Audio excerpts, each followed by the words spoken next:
খবৰ এটা ভাল খবৰ নতুন চাকৰি লৈছে বেংক অফ বৰোদাত এটা নতুন চাকৰি লৈছে তোমালোকৰ এপ্লাই কেতিয়াৰ পৰা হ'ব আৰু এই চাকৰিটো এপ্লাই কৰিবলৈ তোমালোকে আমাক এটা নম্বৰ দিম এই নম্বৰটো ডাইৰেক্ট তোমালোকে কন্টাক্ট কৰিব পাৰা এতিয়া মই নম্বৰটো ভিডিঅটো শেষত দি দিম আৰু যদি চাকৰিটোৰ বিষয়ে যদি কিবা জানিব লগা আছে ডাইৰেক্ট ফোন কৰি তোমালোকে সুধিব বিচাৰিছে নম্বৰটোত তোমালোকে কন্টাক্ট কৰিলে হ'ব ঠিক আছে এতিয়া মই নম্বৰটো ভিডিঅটো শেষত দিম তোমালোকে ভিডিঅটো সম্পূৰ্ণ চাবা তাৰ পিছত তোমালোকে এই নম্বৰটোত কন্টাক্ট কৰিবা ঠিক আছে এতিয়া এপ্লাই তোমালোকৰ কেতিয়াৰ পৰা হৈছে 3 তাৰিখ 5 মাহ 2025 ঠিক আছে এটো 3 তাৰিখ 5 মাহ 2025 ৰ পৰা তোমালোকৰ এপ্লাই হৈছে আৰু তোমালোকৰ কে তাৰিখলৈকে লাষ্ট ডেট আছে 23 তাৰিখলৈকে এতিয়া এই চাকৰিটো এপ্লাই কৰিবলৈ বয়সৰ সীমা কিমান এতিয়া যিকোনো এটা চাকৰি এপ্লাই কৰিবলৈ হলে এটা বয়সৰ সীমা থাকে ঠিক আছে তাৰ পিছত আৰু এটা কথা ইয়াত তোমাৰ closure of registration of application ঠিক আছে এটো 23 তাৰিখলৈকে দিছে তাৰ পিছত তোমালোকৰ 23 তাৰিখে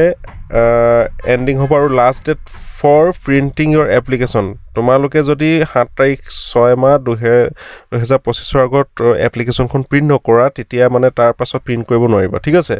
মুঠতে তোমালোকে ইমানখিনি মনত ৰাখা 3 তাৰিখৰ পৰা ষ্টাৰ্ট হৈছে আৰু 23 তাৰিখলৈকে লাষ্ট ডেট আছে ঠিক আছে এতিয়া এই চাকৰিটো পঢ়া লিখা কিমান লাগিব বহুতৰ এতিয়া মনত প্ৰশ্ন হৈ আছে পঢ়া লিখা কিমান লাগিব পঢ়া লিখা মই তোমালোকক কৈ গৈ আছো চাকৰিটো পোষ্টখিনি প্ৰথমে আমি চাম পোষ্টখিনি কিমান আছে ইয়াত পোষ্ট তোমালোকৰ ইয়াত চাবা এখিনি চাবা পোষ্ট 500 আছে ঠিক আছে 500 পোষ্ট আছে তাৰ পিছত আৰু তোমালোকৰ পঢ়া লিখা কিমান লাগিব পঢ়া লিখা তোমালোকৰ মই পঢ়া লিখাখিনি চাই আছো চেক কৰি দিছো তোমালোকৰ বয়স 18 পৰা 26 বছৰ হ'ব লাগিব আৰু বয়সৰ ৰেহাই দিছে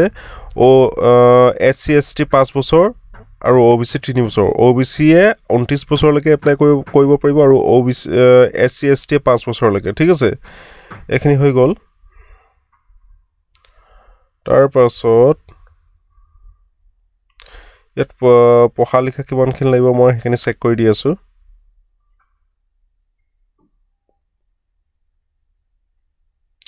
তোমালোকে চাকৰিটো এপ্লাই কৰিবৰ কাৰণে আমাৰ নম্বৰটো দি দিম এই নম্বৰটোত কন্টাক্ট কৰিবা এতিয়া মই তোমালোকৰ কোৱালিফিকেশন খিনি কিমান হয় মই নোটিছটো চেক কৰি আছো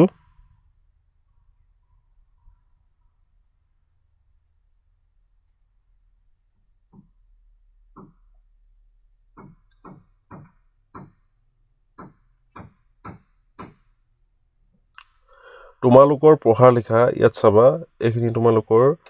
এডুকেশন কোৱালিফিকেশন ইয়াত পঢ়া লিখা তোমালোকৰ কি বিচাৰিছে দা মিনিমাম এডুকেশন কোৱালিফিকেশন এখিনি চাবা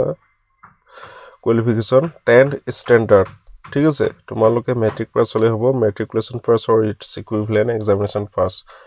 ঠিক আছে তোমালোকে মেট্ৰিক পাছ হলে হ'ব আৰু ইয়াত তোমালোকৰ গুটেখিনি কলো মই বয়সৰ সীমাটো কলো মই পুনৰ এখিনি ৰিপিট কৰিছো তাৰ আগতে মই মোৰ নাম্বাৰটো দি দিছো এই নাম্বাৰটো তোমালোকে কন্টাক্ট কৰিবা এপ্লাই কৰিবৰ কাৰণে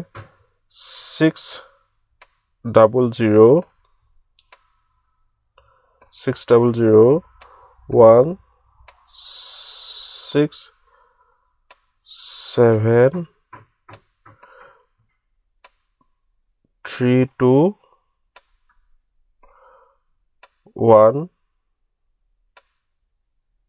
ঠিক আছে এই নাম্বাৰটো তোমালোকে কন্টাক্ট কৰিবা আৰু লাষ্ট ডেট তোমালোকৰ 23 তাৰিখলৈকে আছে 23 তাৰিখলৈকে নথবা তোমালোকে তাৰ আগতে এপ্লাই কৰিবা কাৰণ তেতিয়ালৈকে সাৰ্ভাৰ ডাউন হয় পাৰিলে তোমালোকে খুব সোনকালে এপ্লাই কৰিলো আজি কালিৰ ভিতৰত কৰিলো ঠিক আছে এই নম্বৰটো তোমালোকে চাকৰিৰ বিষয়ে জানিবলৈ বা অথবা এপ্লাই যদি তোমালোকৰ কৰিবলৈ আছে তেতিয়া তোমালোকে কন্টাক্ট কৰিবা ঠিক আছে আমাৰ নম্বৰটো পুনৰ ৰিপিট কৰিছো 6001673212 এতিয়া তোমালোকৰ চাকৰিটোৰ মেট্ৰিক পাছ হলে হ'ব আৰু পোষ্টটো হল পিয়ন পোষ্ট ঠিক আছে এতিয়া লাষ্ট ডেট কেতিয়ালৈকে আছে তোমালোকৰ লাষ্ট ডেট আছে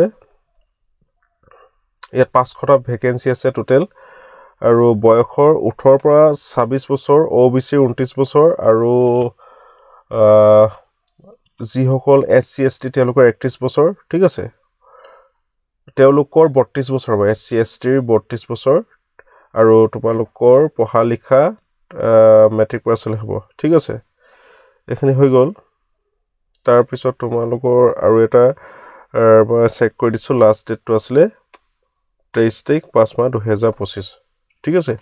আৰু যিসকলে আমাৰ চেনেলটো নতুনকৈ আহিছে চেনেলটো ছাবস্ক্ৰাইব কৰি থৈ যাবা আৰু লগৰ সৈতে শ্বেয়াৰ কৰিবা আমাৰ হোৱাটছআপ গ্ৰুপ আছে তাত জইন হৈ ল'বলৈ তোমালোকে মেছেজ কৰিবা ধন্যবাদ